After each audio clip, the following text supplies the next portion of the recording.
Bibisita ngayong araw sa Correctional Institution for Women ng Pamilya Veloso para magpasko kasama si Mary Jane. Balita natin ni Joseph Moro.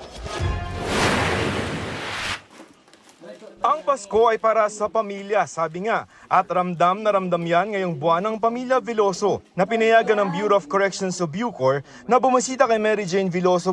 Kaya naman ang kanyang mga magulang excited na. Nakahanda na nga ang mga t-shirt at ilang mga gamit na hiniling ni Mary Jane. Kahit sa aling selya, may inihanda na ring susutin niya. 14 na Paskong hindi nakasama ng pamilya si Mary Jane simula nung makulong ito sa Indonesia noong 2010. Kala namin mamamatay na kaming mag-asawa, na hindi na namin makikita si Mary Jane, hindi na namin makakapiling. Pero ayun, prebigyan kami, himala ng Diyos. Babawi kami talaga maghapon.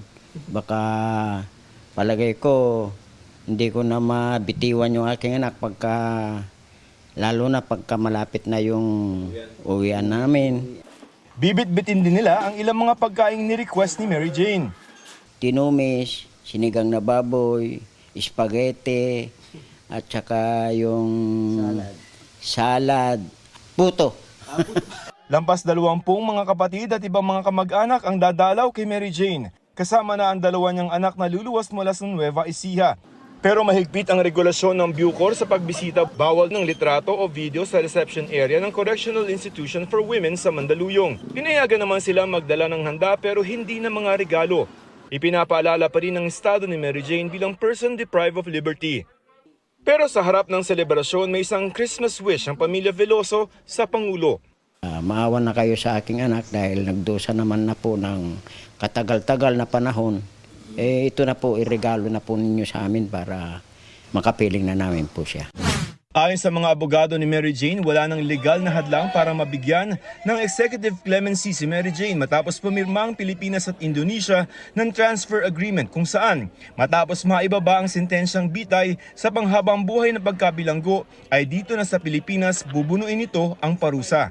I read very carefully yung statement ng coordinating ministry. It says that the responsibility for the rehabilitation, remission, or clemency is now passed on to the Philippine government, and they will respect that. Sa bahagi ni BBM, it can demonstrate decisiveness, no? It can also demonstrate ahead of one's country's empathy, mercy, sense of justice. Wala pang bagong pahayag ang Malacanang kung bibigyan ng clemency si Mary Jane. Tradisyon naman ng Bureau of Corrections na magpalaya ng mga persons deprived of liberty tuwing Kapaskuhan tulad ng mga umikli ang sentensya dahil sa Good Conduct Time Allowance.